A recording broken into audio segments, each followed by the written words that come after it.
Well, hello, everybody. Welcome to another episode of the Bring Your Guard Down podcast. You know who I am, Tony Incomparable. This is Rocco. A happy one today. Yeah, why are you happy? Well, because I'm watching the soccer over there. Yeah? I like one team, a champion.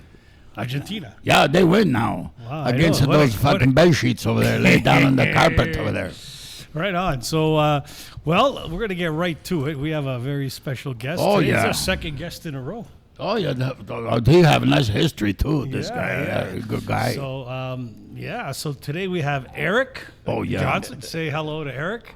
Eric, hello. can you Here look I am. into the... There we turn go. your I'm looking chair? at you. I need to look over Yeah, here. yeah. It doesn't matter. Yeah, You got to give it both sides. Don't worry. that's See the it. side of my head. See my schnaz. That's okay. it. So thanks for coming in. We appreciate it. We appreciate you course. doing this for us because, I think podcasts are interesting when you have guests Oh, for sure. that have different stories to tell. And, Oh, yeah. I think it's importante. Oh, yeah.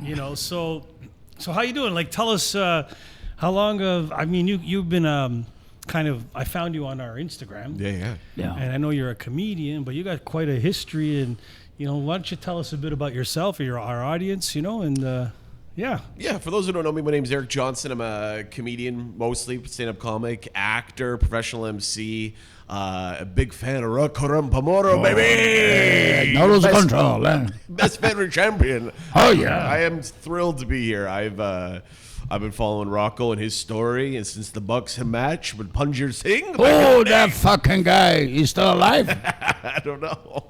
But yeah, I've been doing stand-up comedy for 15 years and tour all around North America. Beautiful. And performed at the Comedy Store and the Laugh Factory. Yeah, And beautiful. I live in Hamilton. I was born and raised in Stoney Creek, which is like Hamilton's Woodbridge. Oh. So I grew up around a lot of guys like Rocco. And I was in high school when we became on the cassette tape. Fucking tape. The to go tape. around. Oh, yeah. Okay, what year did you kind of experience the Punjabi Power Hour? Punjabi Power Hour. I mean, I was in high school for sure. I was in high school 2004 to 2008. That's it. So I remember, I grew up all around all the Italians. That was I grew up in the most Italian neighborhood. It's not so Italian anymore, but it Change, used yeah. to be. Change a little bit. Yeah, fuck.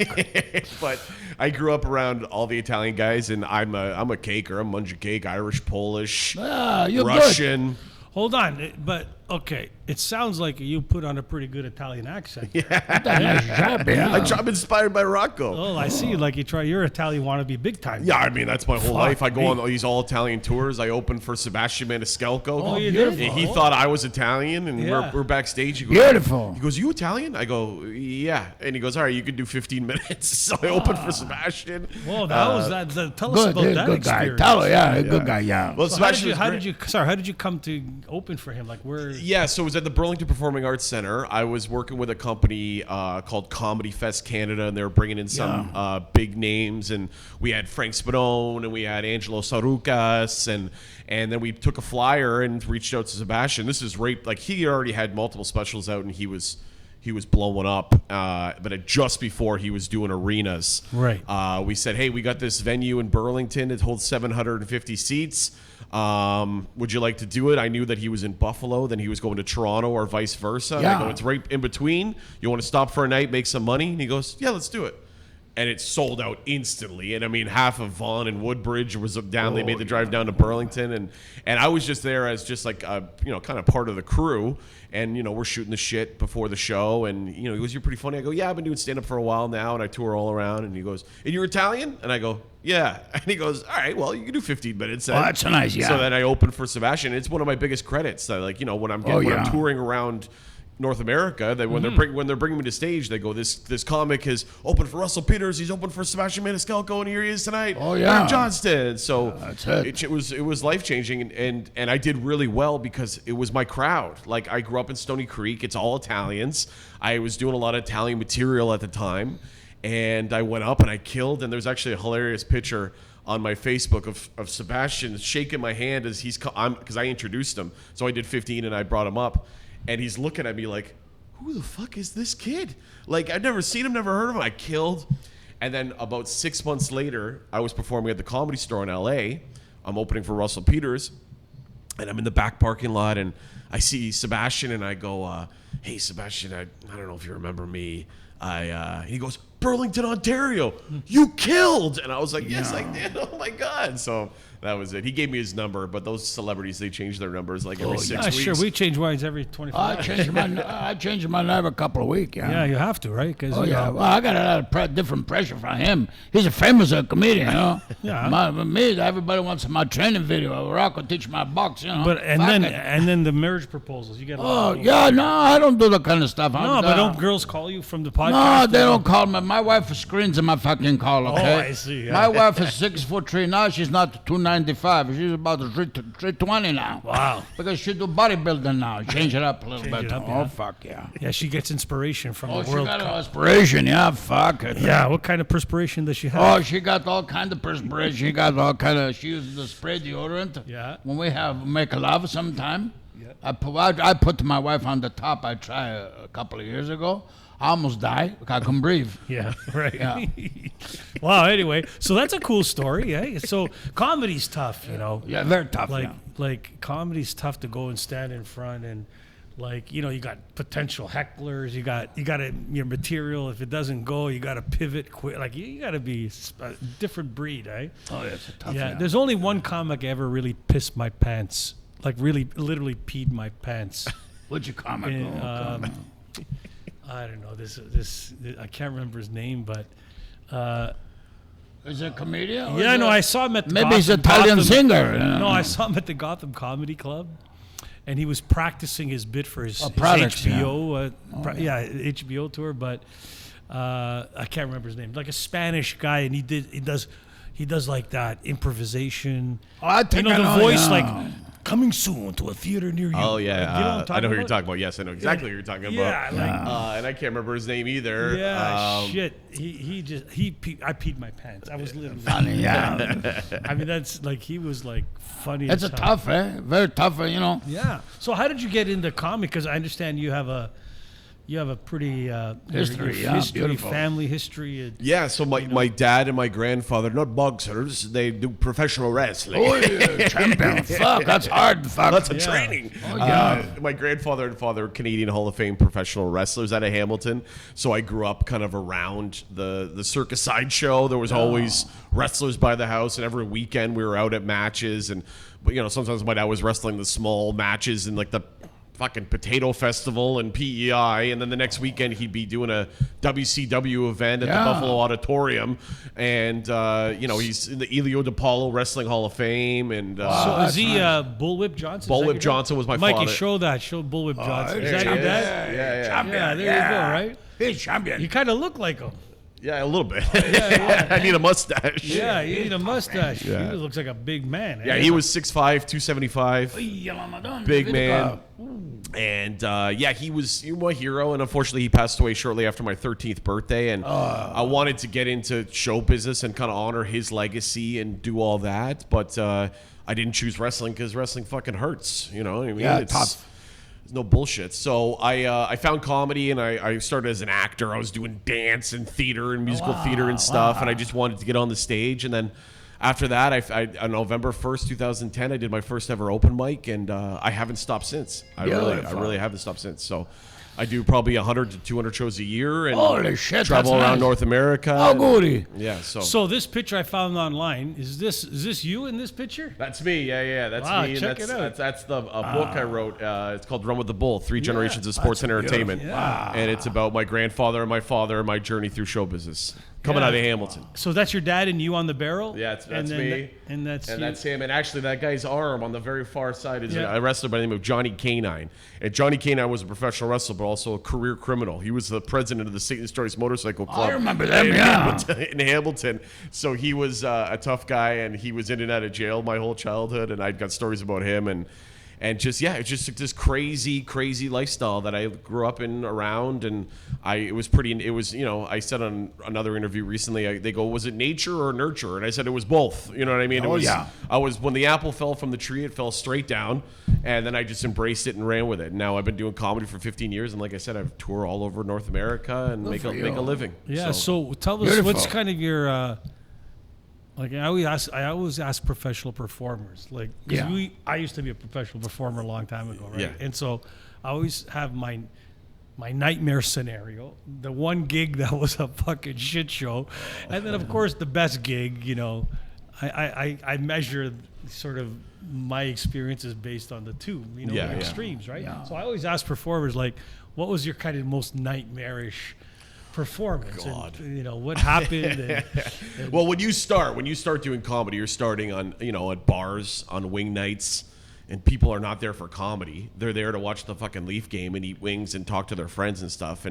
And then they're going, okay, we're going to start an open mic comedy night, and everybody stinks and whatever. And I just found when I started like that, I had to be the highest energy and the loudest and the most like animated to even get these people's attention, that they would turn around and go, what the fuck is this guy doing over here? So that's kind of how I started. But all those gigs suck, but you just got to cut your teeth and show up every week. Like I was showing up somewhere every single night to do 5, 10 minutes, 15 minutes. And, and then you grow. And, you know, I've had some amazing shows. You know, I've, like I said, performed at the Comedy Store and the Laugh Factory in Chicago, and those were like big sold out shows. And I've been on right now I'm on my 5th national headlining tour across Canada. Oh, so you're touring now? Do you have a website or anything? Like, yeah, it's ericjohnstonwho.com to get all my upcoming tour dates. I'm Eric Johnston what? Who, like WHO, like who is he? Yeah, beautiful. Like Eric like who, the band, who are you? Who are you? That should be your opening song. Fuck yeah. Who are you? That's There you go. Joni Mitchell. I listen to Joni Johnny Mitchell, Yeah, John, you like John. That's your neighbor. She's my neighbor, fucker. And I moved to Provincia, Malibu that time. She lived next door, fuck over You there. covered one of her songs. I killed a pair of mice and I threw them in your parking lot. Yeah, I remember. Yeah. So ericjohnstonwho.com. Yes. Yeah. And all my Instagram is at Eric Johnston Who, and all my tour dates and stuff. Like in a couple weeks, I'm in Peely Island, Ontario, which I've never done before. I went there one time. You went there? Oh, yeah. I worked there one time. Did you take the ferry? Did you jump one time? No, I don't take the ferry. I do a halka jumping. One jump. One time I jumped from here to Vancouver, fuck.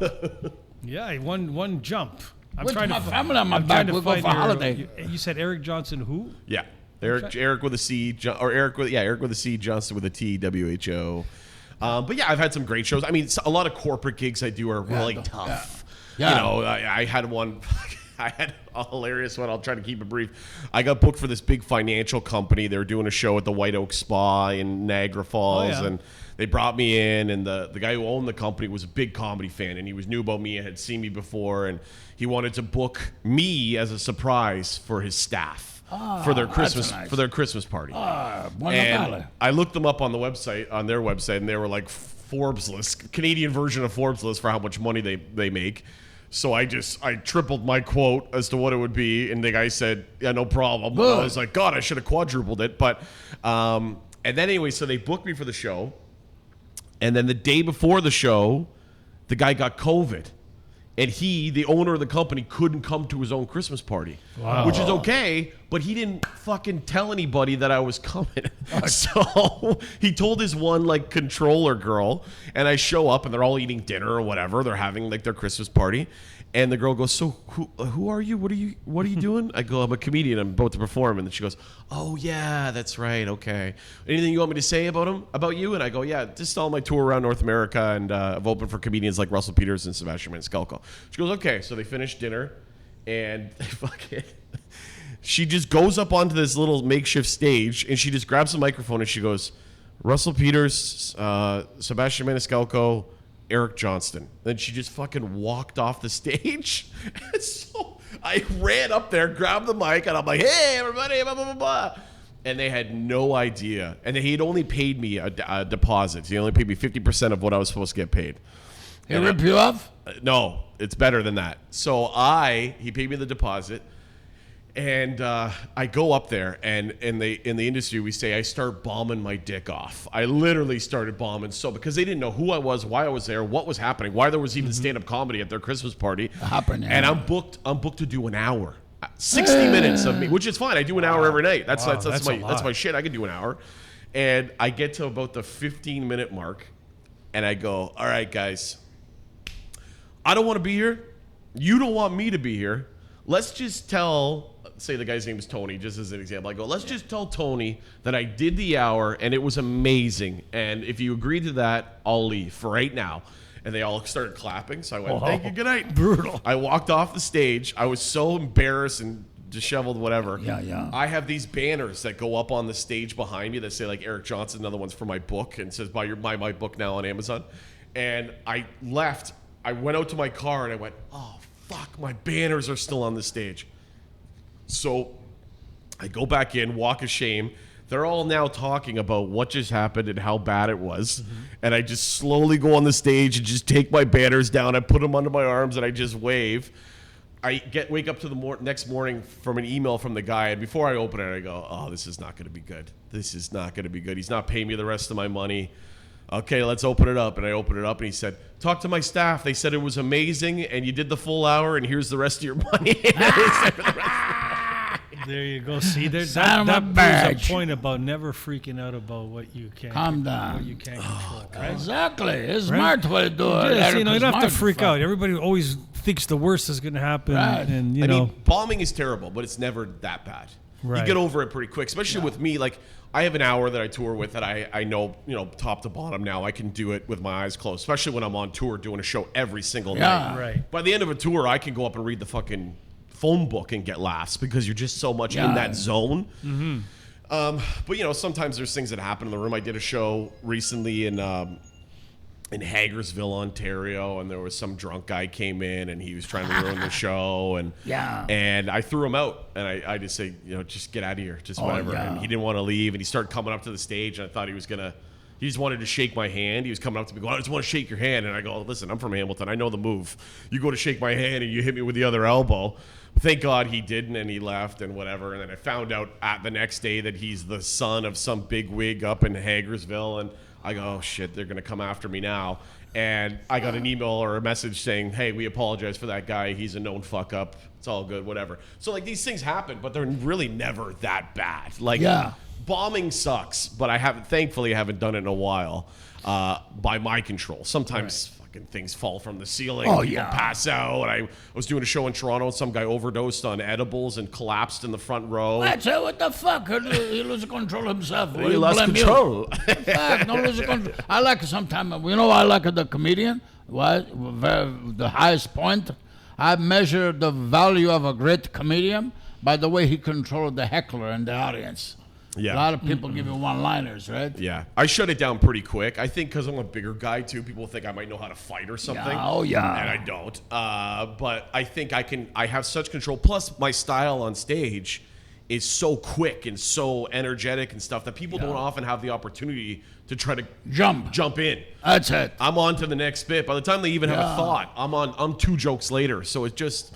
I get very lucky that way, but it's just, God, I've been doing it for 15 years. I could go on for hours about good shows, bad shows, whatever, but for sure. It's you love it. I'm very lucky to be able to make a full living in Canada as a comic. God bless you. I don't have to go on compensation. Fuck a compensation. Oh, you even say that like an Italian. You know Jimmy Carr, the famous Jimmy Carr, he's English, British, He's a very special, people attack him too, right? Yeah. He's not scared of nobody. He's not scared. I remember one time I watched his He no show. fucking scared of nobody. I'm no fucking scared. He's no fucking scared. That's why I love it, because he's no fucking scared. So he said, one guy yelled out, hey, Jimmy, from the back, I think in Scotland. Yeah. He said, you're putting on weight.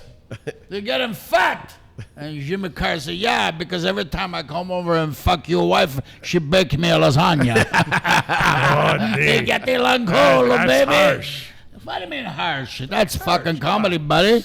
Yeah, you got to be pretty quick up there. And the biggest thing is you as a comic don't want to lose control. That's Exactly. Don't lose control. Well, that's why Rocco always used to say in the beginning when I started training, I tell everybody, don't lose control. So that's great. So like I said, comedy's a tough gig, and you're making a living at it. That's pretty fucking amazing. Ask him if which is more tough, comedy or fucking wrestling, though, guys over there. Well, wrestling for sure, right? Yeah. Wrestling's a tough gig. Well, my dad was in the car all the time going somewhere, and I mean, sometimes I'm driving 8 hours. I go to Sault Ste. Marie or something, and I'm driving up there, and I'm going, God, whatever. And then I get there, and I'm thinking, like, my dad did the same drive in the 80s, and when he got there, he had to fucking wrestle somebody, and then go to the next town, and go to the next town. Oh, yeah. Set up the ring, and tear down the ring and stuff. So I just came from a family of hustlers, what makes me a hustler. It's just, good. That's it. Eric Johnston. There's he spelled Tony. Yeah. He spelled it Johnston I with know. the T. No, I found it. But Yeah. I know you found it, but Yeah. I thought it was Eric Johnston because Johnson. there's a famous guy play guitar from Texas. His name is Eric Johnston. He's #1, a beautiful guitar player. lot of When you say Eric Johnson gonna come here, holy fuck! I said maybe I should bring out my drum from 1968. Cliffs of Do a Dover. jam session. Yeah, well, maybe yeah. we should.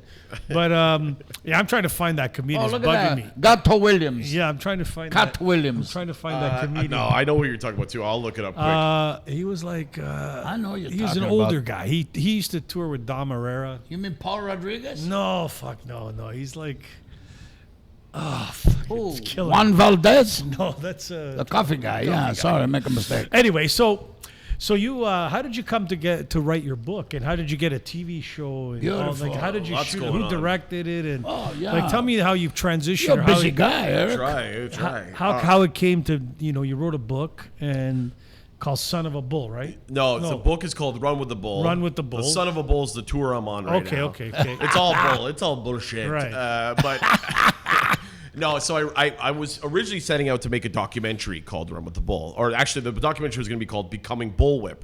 And the idea of it was me, 35-year-old stand-up comic, says it's finally time to follow in his family footsteps and become a professional wrestler. And I was going to go through the training, and I was going to go with Santino Marella and all these guys, and we were going to actually work out a match, and I was going to perform the match, and it was going to be a documentary. And in doing the research for all, like the documentary I was going to make, I reached out to this guy named Greg Oliver. Greg Oliver is a legendary Canadian sports writer. He's written 15, 20 books. And I reached out to him for some information. He goes, I got so much information about your dad. He goes, I think there's a book here. Between your dad, your grandfather, and you, we could easily write a book. He goes, I got all these interviews. I got all this shit. Let's try to hash it out. So we spent 2 years putting together this book called Run with the Bull. Yeah. Right. And so, so the book's premise is it a biography? Yeah, Is so it's my grandfather's story and his Right. story through professional wrestling. Then he wrestled from, the 60s till 79. And then my dad took over in 79 and wrestled to 99. And then I started doing stand-up in 2010. And so the book is my grandfather's story, his life and death, my father's story, his life and death, and now my story through show business. So how did your grandfather get into wrestling? Honestly, it's like it was one of those things where in Hamilton, these guys who were like steel workers and stuff, no one even really knows like the day it started, even with all the research we did. But they were just calling these big tough guys from the steel mills or whatever. My grandfather was a scrapper, and they would go, "Hey, come train to be a professional wrestler. You can make some money. It's this new thing in the 70s, 60s, 70s." And Jack Wentworth was the guy who had a wrestling gym in Hamilton, and he trained my grandfather. And then it's a family business like anything. As soon as my grandfather starts wrestling, my father sees it, and he goes, I want to start wrestling. And so then he started wrestling, and he trained out of Hamilton, and then the two of them went on tour together. And Father and son? Yeah, my grandfather and my father. Yeah, they'd go on tour and set up the ring, and they'd run matches all over Canada and into the United States. Wow. So were they ever part of that? I remember Channel 11, Hamilton. Yeah, of course. They used to have that wrestling show on Saturday afternoon. with Yes. the Love Brothers. Oh, Yeah, Reggie Reggie Love Love and- Oh, yeah. Did they the wrestle? Golden Greeks, Chris Tolis. Yeah, what about and- Haystack? Haystacks Calhoun. Yeah, and- I remember one guy when I was small in Calabria. Yeah. Very famous guy named Bruno Sammartino. Bruno Sammartino. Johnny Power, I remember. Sweet Daddy Siki. Oh, yeah. Daddy Siki. Sweet Daddy Siki trained my The dad. Sheik. Yeah, the Sheik, the original Sheik, the Original one Sheik. from Windsor. Yeah. There was. And then the guy from Sicily, Lushescu, is another one. And then there was like Tony Parisi. Tony Parisi, Yeah. Tony Tony Cannonball Parisi. Parisi, Yeah. Elio DiPaolo. Yeah, famous, yeah. I'll show you a picture. There's a picture of my dad with Bruno Sammartino, and that was his hero. And my dad was old school. He didn't like any cameras in the dressing rooms, nothing, no, not- because he was heel and he didn't want to kill the illusion. But they did a huge thing in Buffalo at the Odd for the Beautiful. Elio DiPaolo Wrestling Hall of Fame. And my dad was inducted that night, and Bruno Sammartino came, and my dad asked for a picture beautiful. with Your dad Bruno. was a Wow. bad Yeah, guy. he was thrilled. Yeah, And I remember watching that, but I was a heavy wrestling fan. Yeah, like yeah. big time. I went to WrestleMania 1, WrestleMania 2, that's nice, yeah. WrestleMania 3 in Toronto. And, Sure, and that's we would just that's all we did. We acted like wrestlers growing up and playing and. Oh yeah, I like even the Mexican wrestler luchador with the máscara. That's I'm nice, trying to think of the other Saturday, and then Saturday after always the Love Brother. The tag team was always the last match of the Tag team, yeah. There's a couple great stories, and actually, Reginald Love, his son is in his like late 50s, 60s now. I was at the Cat game the other day, and some guy came up to me and goes, "Hey, I want to introduce myself. I'm Reginald Love's son, and I know that you're Bullwhip's son." And I was like, "Holy shit!" Wow. And not Reggie. His name is Johnny Evans, the other Love brother. His real name is Johnny Evans. His grandson is a musician, and we've worked together. Like, he's done shows with me, and he plays the piano and stuff. And so it's all like Canadian show business is all intertwined, especially in Hamilton. Like, Hamilton is the world's largest small town. So remember, they used to be at Maple Leaf Gardens. You have the Maple Leaf Wrestling. Yeah, of course. Maple Leaf Wrestling, Stampede Wrestling out in Calgary. Yeah, Calgary. I'd say my dad was the biggest when he worked for International Wrestling out of the Forum in Montreal, and they used to air on City TV on Saturdays on Toronto and Montreal, and he lived in Montreal, and he was one of the main bad guys in Montreal. And so that's all. Like, and also on top of that, my dad was really funny, which makes sense as to why I'm a comic. But my dad was an actor as well, and he used to do a TV show called Bizarre with John Byner. Oh yeah, I remember that. Yeah, back in I know a lot of musicians over there. Super Dave Osborne and stuff like Super that. Dave. Super Dave. Super Dave. Super Dave. Oh, the stunts! It was the best. I used to watch that show like crazy. So yeah, it was just, again, that I was just born into this place that was funny, entertaining, around by like big, strong, powerful, funny guys. Oh, yeah. And it makes sense. So here I am today, touring around doing stand-up Oh, you comedy. did a good, nice job. I wish we had that kind of wrestling in Calabria. We don't have a Calabria. We don't have wrestling over there, Tony, in Calabria. Just you and your wife. Yeah, but my wife, we fucking fight. I go, I put my shirt on, I put the glove, everything, my shoes, and I told you, we fight 36 fucking rounds one time.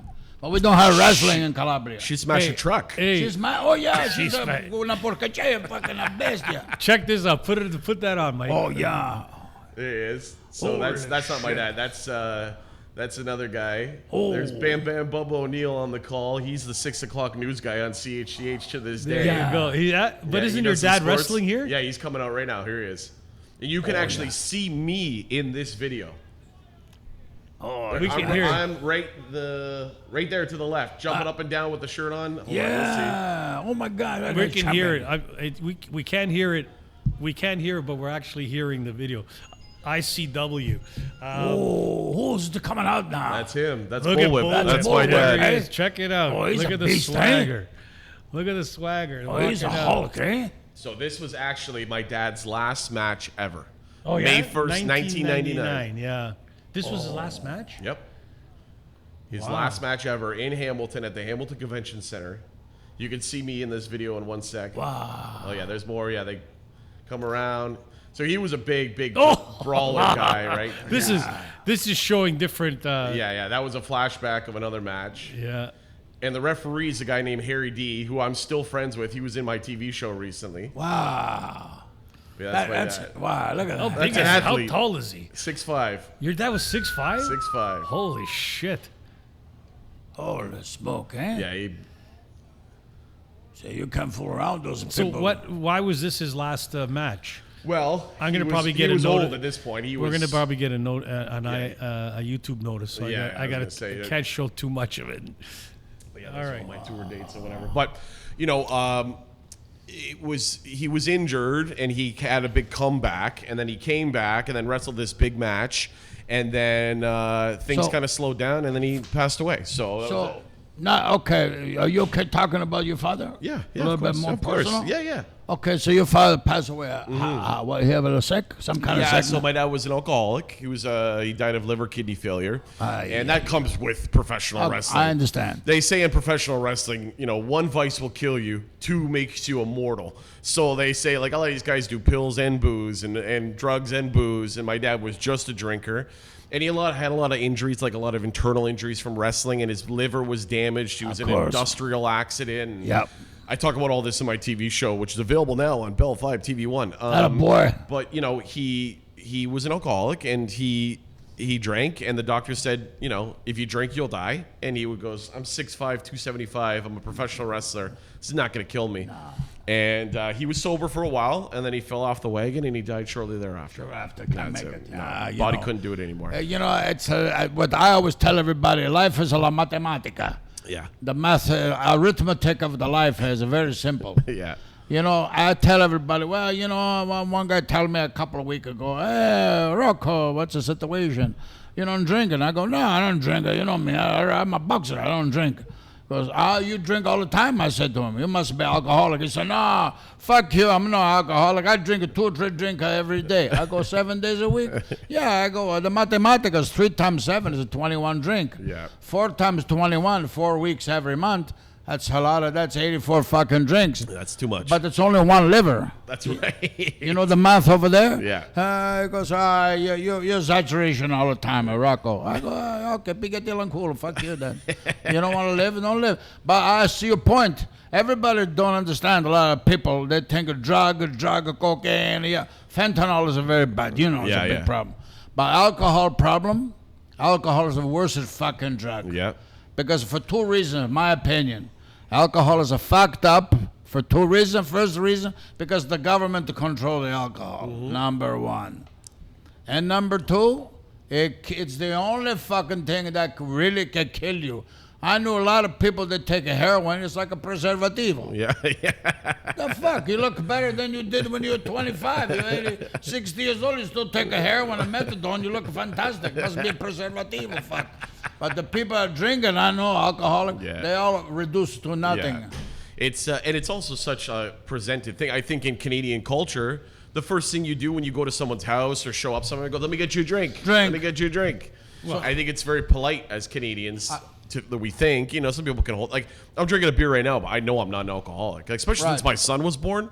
My son's 19 months old. Hey, congratulations, Julio. I've been drunk 3 times since he was born, and every single time, because I can drink, and he doesn't. He'll get up at 6:30, and he doesn't give a fuck what I did the night before. You gotta be and there. how much I drank. Right. So I just learned pretty quick. I don't want to do this, and you know, I tour as I'm on the road, like.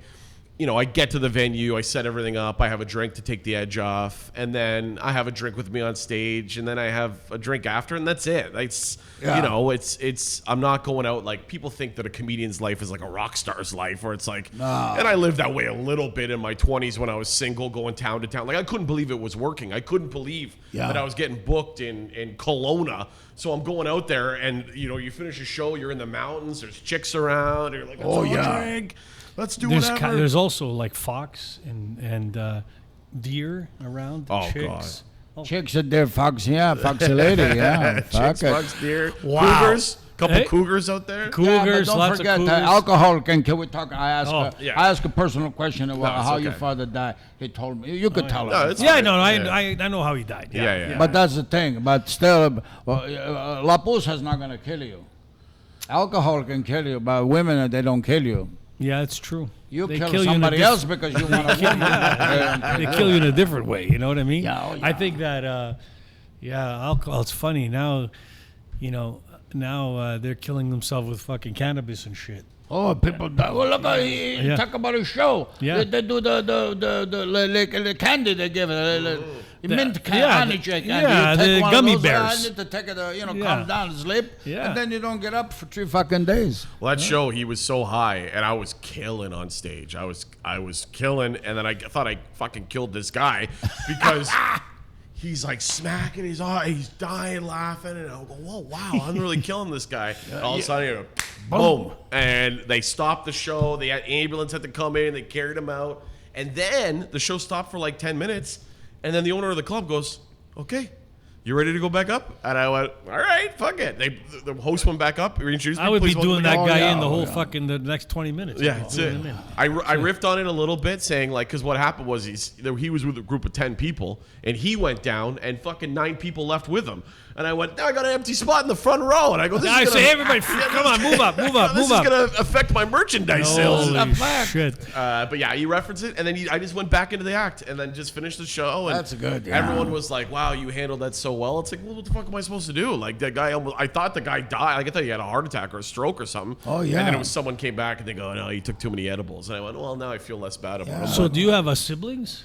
I got a sister, my sister Holly. She's 6.5 years older than me, and she's got a vintage clothing company. And Oh, she that's sells nice. clothing all over the world. Beautiful. She does mortgages, and she's a hustler too. You know, she didn't get into show business, but That's okay. But she's like my #1 fan, and she comes to shows and tells people about shows and Oh, stuff. that's great. cool. man. My wife's a real estate agent.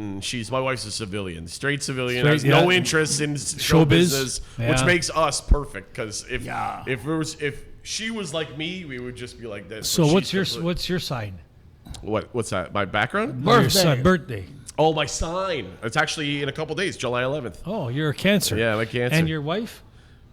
She's August 21st, so she's a Gemini. Leo. Oh, Leo, like me. Yeah. So at the cusp. Okay, what's the the prognosis of the? but I Cancer? have to know the year because I do Chinese astrology. Okay, what year? I was born in 90. My wife was born in 87. Okay, so you're born like your father, your horse, and you're the horse. That's right. So this year, because this year is a horse year, fire horse this year. Fire horse. This year going to be a very lucky year for you. I need it. Very good one. I No, need it's it. coming nice, believe me. I'm here. I'm on the show. Oh, I'm already one step. we're not luck. We're not your good luck. We're your friend, but it's going to get better for you. I appreciate And it. what no, about the relationship? Depend She's on 87. 87. Your wife and you are good friends. Yeah, we are. We're Very good friend. You talk about everything. That's right. That's very important. Your wife is a very smart lady. I didn't know you had this talent. Oh, this No, guy. it's he knows- accident. He knows everything. No, it's Rocco's not only a boxer; he's a good cook.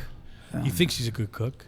But he thinks he's a- I'm good he cook. thinks when him- he ate my eggplant, the parmesan, ask him how it was. Okay, it was delicious, but I didn't prove you brought it. I didn't know you made it. There's no proof. Now it's gonna look even worse on him when he sees me cook. That's what we have to do. We have to make a nice part. We're gonna do a cooking show. Actually. Oh yeah, And you We're play the trying- drums too. that's my hobby. That's Yeah, his I play hobby, You yeah. play tabla? I don't play tablas. I used to play a little bit kanjira, you know, the little tambourine. Yeah. I started with a long time. I took it for lessons from one guy. He teaches York University. His name is Trichi Shankaran. You can look him up, York University. Okay. I tell you.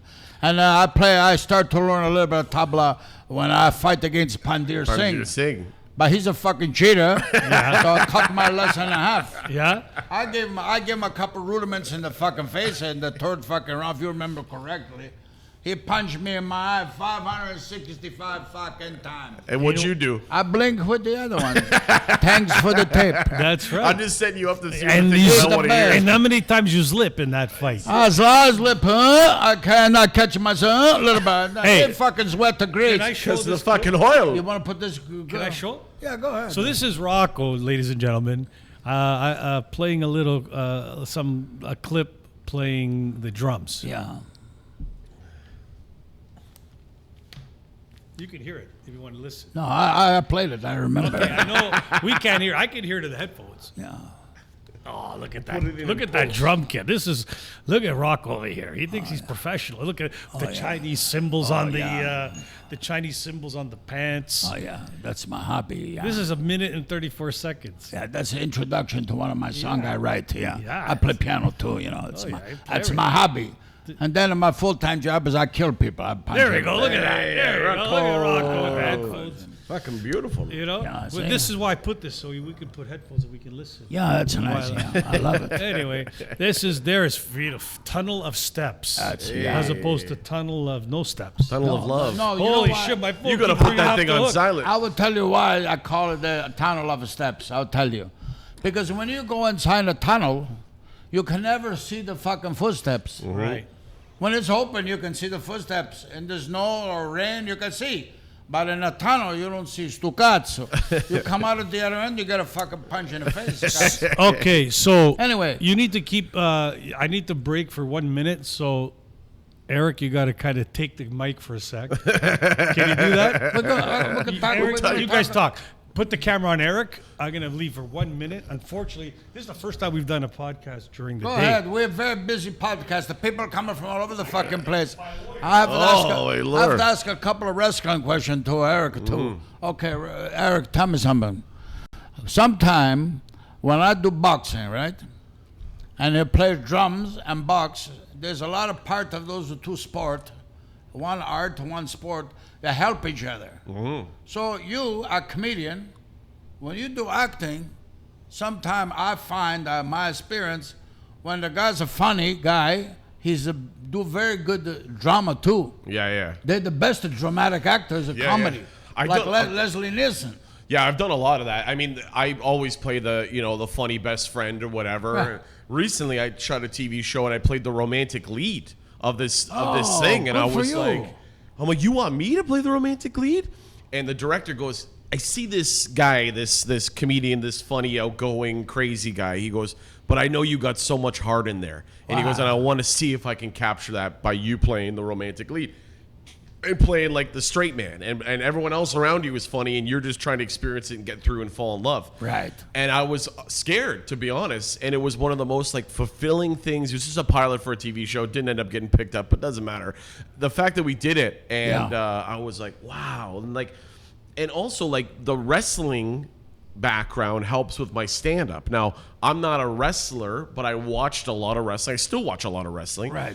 But I watched a lot of wrestling growing up, and I learned how to control an audience by picking up the speed, slowing down, and going to the corners and coming back. So for me, as a stand-up, like I'm doing an hour, and I'm holding them for 60 minutes. Yeah. And that is with, sometimes things get a little loud and crazy, but then I come right back down. Oh, yes. I go to this side of the stage to tell these people one thing, and then I come back to the other. And so like a lot of those elements of professional wrestling are working in stand-up, and they work for acting. Yes. And my professional MC work, I host charity events and whatever. And, of course. And I don't have any like plan. I just go up there and go with what's natural. Like improvisation. Some of these big corporate gigs I do, they go, "What are you going to do up there?" I go, "I'll figure it out." And you just know, because I have the stand-up background, the how to control an audience background.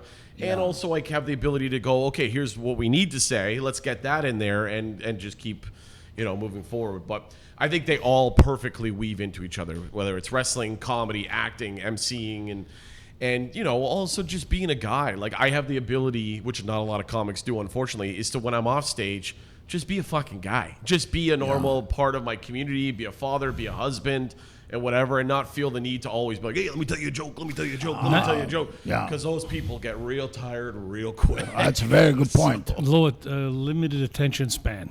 Sorry for the departure, but now that's dealt with. No, but I saw the phone makes a ring, and I very thought good this point. has got to be important. It is your lawyer, so it's important. It's a lot of drama. I tell him, if you give him a hard time, you just call Rocco. I'll fix it up. The best picture I've seen in my lawyer's office is there's someone pulling on the head of a cow. Yeah. Someone pulling on the tail of the cow. Okay. And the lawyer milking the cow. Oh, that's a good one. You know what I mean? They get paid no matter who wins or loses. Yeah, you see. That's And, very good philosophy. and it's like, I don't know, people in their conflicts, Listen, you got to understand something. People don't realize the world is the same fucking world that was 4,000 years ago. Nothing changed. Why? The human being don't fucking change. Okay, I'll read to this guy now. I'm going to tell him about something because he's a very special guest, Eric, right? Eric, we're talking about the ebb and flow on the stage, how you control the people emotionally. I just read about one guy, okay, his name is Edward Bernays. You know what they call him? He died in 1995 at 103 years old. They call him the doctor of spin. He developed and conclude how to control the people emotion through propaganda, through commercial. Sure. That's why you believe a breakfast is the best, most important meal of the day. Or you need 8 hours of sleep. Or you need 8 hours of sleep. Or the ladies, they didn't smoke before. It was against the law. Then they start to smoke cigarettes because of the campaign that he started, Bernice. Sure. He also started the campaign for Chiquita Banana. That's why from a fruit, it became the symbol of nourishment for the United States of America. Banana? Bananas, yeah, my friend. Yeah, listen. Edward Bernays, ladies and people, you gentle people out there, if you want to find out about the heavy philosophy and propaganda, how you control the mind, then you understand the more Eric Johnston, what he does on the stage. I ask him, influenza, right? Between the wrestling, combination of wrestling, and when he do comedy, and he do acting. Because a lot of great, best dramatic, they're comedian. Like a Leslie. Yeah. Right? He's a trained Shakespearean actor. Sure. But he put in the funniest fucking movie to kill you because he doesn't try to tell you a joke like Eric say. Yeah. They say, fuck it. Just improvisation for the nation. That's how Right, it is, Eric? right? Look at Robin Williams, one of the funniest guys in the world. You see? Good Sorry, Will Hunting. The best. Beautiful. I cried in that movie. I don't Yeah. agree with that one. You don't agree? I thought he was the worst comedian. Who, Robin Oh, Williams? fuck, I didn't like him at I all. don't like it. He, overacting. Who's your favorite comedian? That guy. I I just tried to look it up again. I Yeah, still he's can't so find it. favorite that he doesn't remember Oh, his fucking my name. God, he used to do coming soon to a theater near you. That made all these sound effects with his. I don't know. I mean, it's lowbrow comedy. Lowbrow. I'm not like, what's the name? The guy that's Highbrow. highbrow like that. What's his name? Glenn Miller, Glenn, whatever the fuck. Not Glenn, Glenn Miller. Miller, band leader. No, yeah. that other guy there, Dennis Miller. Dennis Miller. You know, and very he's like, not intellectual. or that guy Stephen Wright. You know, Stephen Wright. One joke, I goes. It's a small world, but I wouldn't want to paint it, Or he he says, said. I Yeah. used to work at a fire hydrant factory. I couldn't park anywhere near the place. Yeah. That was the best one ever. Fuck, I wish I could remember that guy's I'm name. looking it up. It's going to bother me, too. Yeah, he used to do the Transformer sound effects. And whenever he's doing beep, boop, make all these sound effects. I with his don't know mouth. this guy. I know. Yeah, Fluff. you know. I'm going to look it up. You No, I know. know Fluffy. I know him. No, he was like this fat Mexican, like it had a Mexican last name. Oh, I don't For know. crying out loud. Can't remember. Anyway, that he was, like I said, he's the only guy that I peed my pants at a live show. Oh, I that's just too bad. literally. That's why they started. You know, and the guys like Sebastian Manis, all these guys, these Italian guys, like the guy Joe Avati, guy from fucking Australia. Yeah. They're doing bits we did 25 years ago. Oh, everyone is Everybody inspired cop- by Rocco. everybody's- Even me. everybody Even copies. don't No, be- it's true. no, don't It's true. exaggerate. Anyone Oh, who's fuck doing yeah. a voice, like an Italian guy on the internet or on stage, they know Rocky. Rocky for short. Yeah, that's the thing. Everybody, but the problem is that those guys, they just do bits, you know, like they just do the bits that they talk about. For example, remember we did that thing about Italian words, Italian like words. fornage or utroco, Yeah, English, basement or Italian, lacciamento, right? yeah, Yeah. cemento. Utroco. Fuck, we did that. Everybody's fucking lifting that, right? Yeah. It's okay. It doesn't matter. You know That's what why I mean? we're here. You know what I mean? Like, but it's okay. All these bits about the, like what's his name using? How many times we talk about our dads using our hockey sticks, fucking cutting them For the off? tomatoes. Yeah, yeah. Oh yeah, fuck. You know, they would go around the neighborhood stealing the fucking caker's hockey sticks so we could use. We were doing that. You know, I remember I saw one friend of mine last week. He reminded me one time when I was young, when I lived here before I come visit from Calabria. We used to go a place called the Tremari Bakery on the Tremari? St. Clair. Yeah, famous. Sure. So, and they used to push the bread to cool them off. They put them in the laneway in the back on the rack, and all the backyards were in the laneway. So we used to start at the back yard, steal many 30, 40 fucking tomatoes and cucumber. One guy brings some salt, another guy brings a little bit of olive oil. And then we run to the fucking bakery. He go inside the Lufornayo. We steal a cup of bread, go to a park. And We you open them up, we put make the a tomato, sandwich. and make a sandwich. That's it, of course. Fuck yeah, sandwich. Now they don't grow anything but cannabis in their backyards. No more fucking tomatoes, cucumbers. I mean, but that's what I'm going to do. I'm going to start my own garden again. Listen to me. You have to, if you want to get really high, Yeah. like the way these drug people get high, when you take a fresh mortadella, fresh calabrese panino, and mentolo pomodoro, and a couple of cucumber in there, sale, drop olive oil, fold them up, and you eat that, you're going to be fucking happy for 4 days. You're going to eat good. Not, you know That's what I mean? what I They tell should people. we should do drive-through Italian sandwich place. A drive-through. Italian sandwich. Like instead of going to McDonald's, Burger King, you drive through and you go, I want a veal sandwich with fucking tomato, and like you make a fresh. Imagine that would be successful. Very successful. Yeah. A drive-through. What would we call it? We call it Rocco's drive-through, Yeah, we could do it. and then we have 4 or 5 sandwich on the menu. Yeah, not too many. Not too many. No. Fresh. The bread cut, fresh tomatoes, mortadella, salami, prosciutto. Oh, yeah. You know, that's it. Rocky's knockout sandwich. Knockout. That's it. Rocky's knockout sandwich shop. Every sandwich comes with 35 shots of espresso. Oh, that's on the side. That's on the side. I cut them back now, Eric. I cut down now. I do Yeah. 26 coffee, maybe Yeah. 25, 26 And then, tops. and then the special, we do the salsiccia and the hoyle. The special. salsiccia, that's what gives me the fucking Make- power. and, like, and make sure. Because when you go to the Scaricare, you go take a shit, with the Nice- oil nice- comes out, nice and smooth. Nice and smooth. Oh yeah, still to this day. For the old people out there, They don't listen- they take stupid fucking laxative. They take Metamucil. They take Metlucazzo. They all kind of stupidity. I tell everybody, buy the sausage in Traluglio, eat one sausage in the oil with the bread.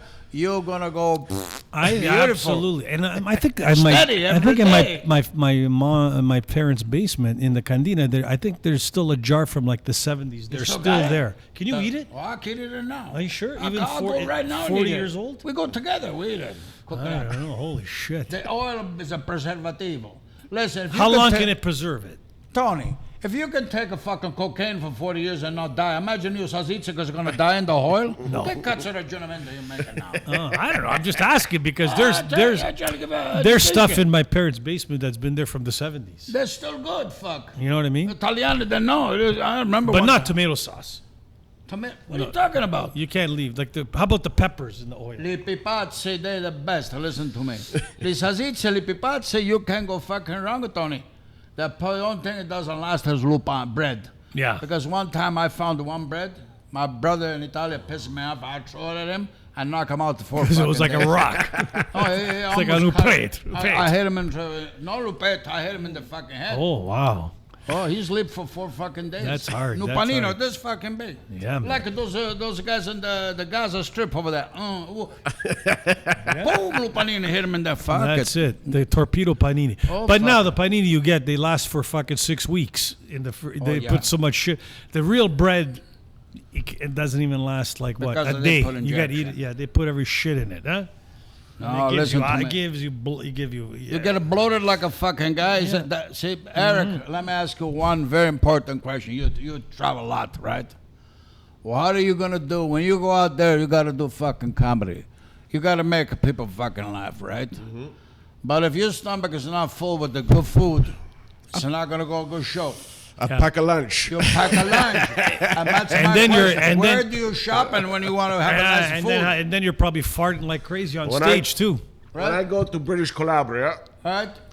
it's all hippie stuff. It's all granola. Not good. Granola. good. I Che need cazzo granola. You need the good Italian food. You need the best stuff. You need lots of oil. Yep. I drink 35 liters espresso coffee. Ah, see? He know. See that guy's energy, you see?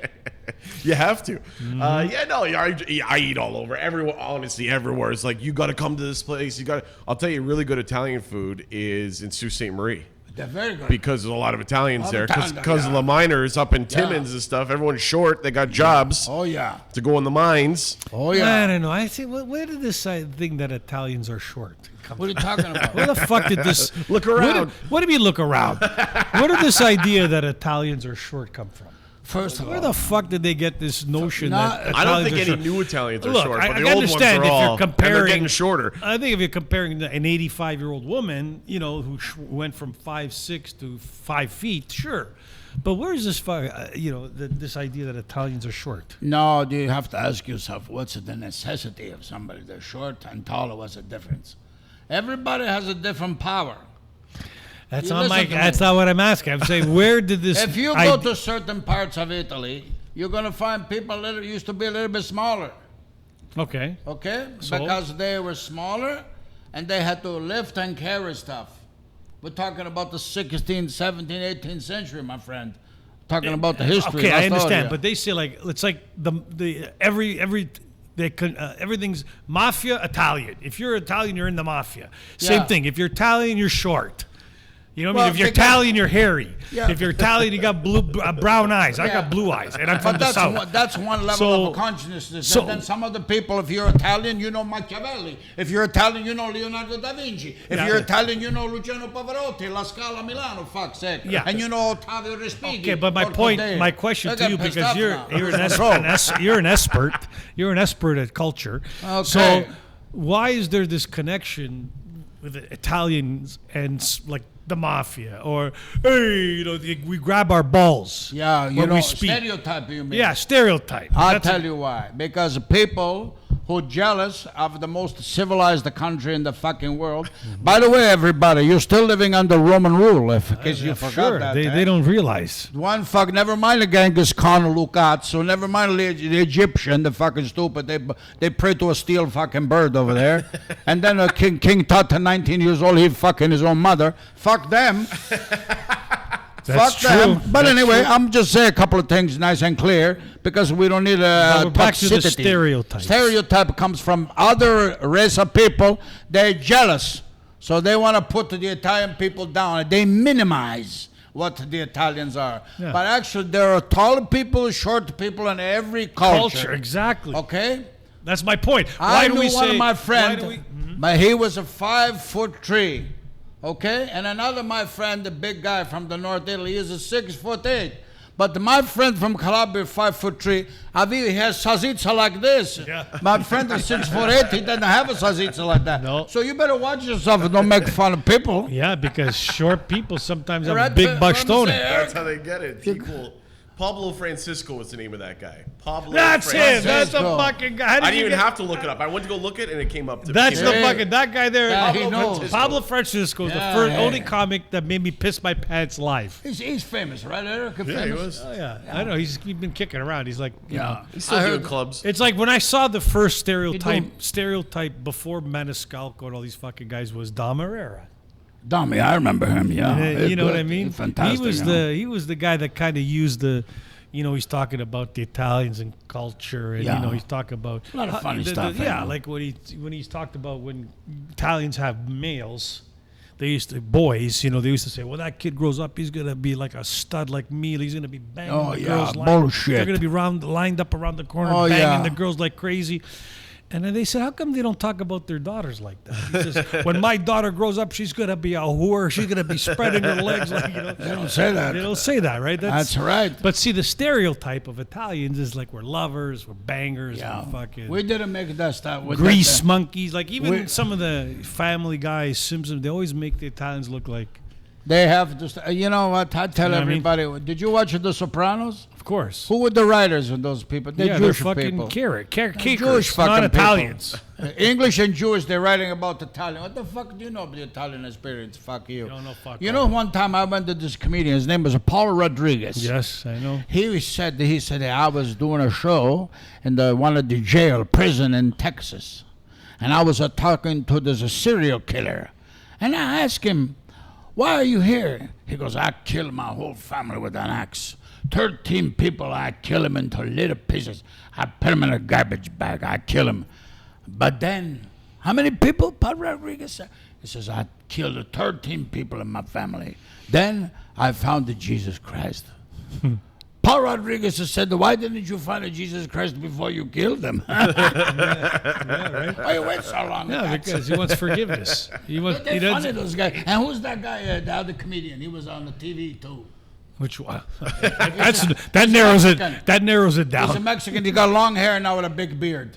I don't know. Oh, Long know hair, who it big is. beard. Yeah, Mexican. Mexican comedian. He had a TV show. He Yeah. used to be married to a woman. He lost one kidney, and then he divorced a wife that gave him her kidney. No, he didn't. Yeah, Well, there he you fucked up. Thanks. I don't You know. don't know who it is. Anyway, I'm doing Google. that's I'm looking it up myself. Yeah. No, I will say this about Italian culture. So I grew up. George Lopez. George Lopez. Lopez, There it is. yes, okay. I grew up in Stoney Creek, and I was a munch of cake, and I had to make a quick decision, pretty quick, when I was growing up. Who do I want to hang with? And it was the Cakers with Tim Hortons coffee and whatever. Parents showing up in pajamas.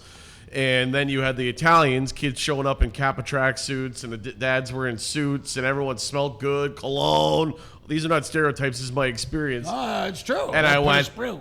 I'm going to be with these kids, the Italian kids. So I grew up, all my friends were Italian. So when I, I do a cartoon coming out soon called Stoney Creek, and it's basically That's a good one.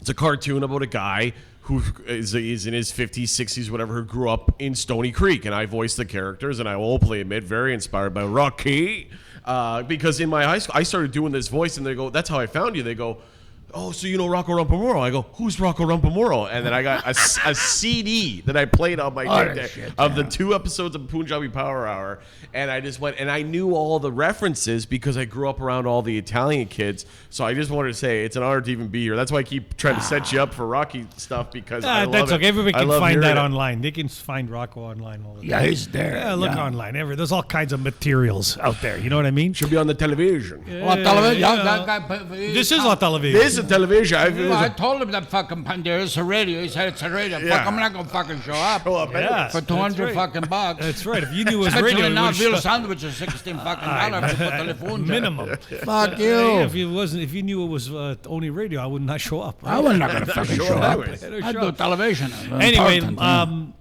Eric, put Nice, Mikey, put these are your tour dates. Oh, nice. Just Yeah, for I got our a bunch people to coming up. see. Good job, Eric. July Beautiful. 18th in Pelly Island. Then you're in Brant, Canada. Then you're in Pulse Lynch, Porcelain chair. Niagara on the Lake, Niagara on the Lake. doing the Niagara. Peach Festival. Maybe we'll come to one of your shows. Hamilton. Yeah, I got to go to Winnipeg for a night. I'm doing There the you Great go. Outdoors Comedy Festival in Mississauga coming Oh, up. beautiful. There you go. I got a don't bunch know. of stuff. I'm always on tour. Yeah, all right, EricJohnsonWho.com or There at you go. Eric Johnson Eric- Who on Instagram. All right, What are there we you gonna go. do? We're gonna do Viagra on the lake this year. That's a new thing there. The We're new gonna new go comedy canoeing. club. Yeah, Canoeing. I don't need the paddle. Anyway, Eric, thanks for stopping in. Thanks, We Eric. really I'm honored. appreciate it. Well, it's yeah, great. Yeah, so it was awesome. And, Champion. Eric, Best number favorite one. champion, baby. That's Yeah, it. champion, And yeah. it was great talking, and we had a little interruptions. But anyway, that's the way it goes. okay. Live podcast is what happens. Sometimes, you get distraction. You know It's going to happen because we decided today. By the way, before we leave, let's do a one congratulations today for Argentina. They win against the it's okay. That's good. I mean, at the end of the day, FIFA's all corrupt anyway. It's a fucking disaster. Okay, but the That's Argentinian. another discussion. We're gonna have a show. Next show we're doing is World we're gonna Cup breakdown. we're gonna review our predictions from pre-World Cup. Oh, and we're yeah. gonna see how good you were. To see you put the Karnak the Great, or Karnak the Yeah, psychic. Karnak. Remember Karnak? Oh, Do you know who Karnak was? fucking wrong. Yeah, I know I'm fucking wrong. Okay. All right. Well, anyway, thanks. And thanks Thank for you, listening. Eric. If you like what you hear, Steve, just keep subscribe or whatever. I mean, we're going to keep putting shows out, whatever. We enjoy this. And we don't do it anything other than for fun, right? Yeah, and so, enjoy it, anyway, thanks for stopping in. Bring Your Guard Down podcast. Eric Johnson at Instagram at Eric, what is it? Eric Johnston Who. Eric Johnston, who is your WHO. Instagramation. And Rocco? We love you, nobody else. And special thank you to the producer, compadre Mike. Mikey, yeah. Mikey. We love you, Mike. Never shows up on time, but when he does show up, we can't do it without him. We can't do the show without him. One day we're going to have Mikey in that hot seat. Oh, yeah, we're going to cook I him think up we'll have like nice. 5 minutes of We're material. going to do chow mein and we're going to make it from Mike. Yeah, we're going to do Come As Some Young Guy. All right. Tante Thanks. Bono. Ciao. Ciao, Ciao. ciao.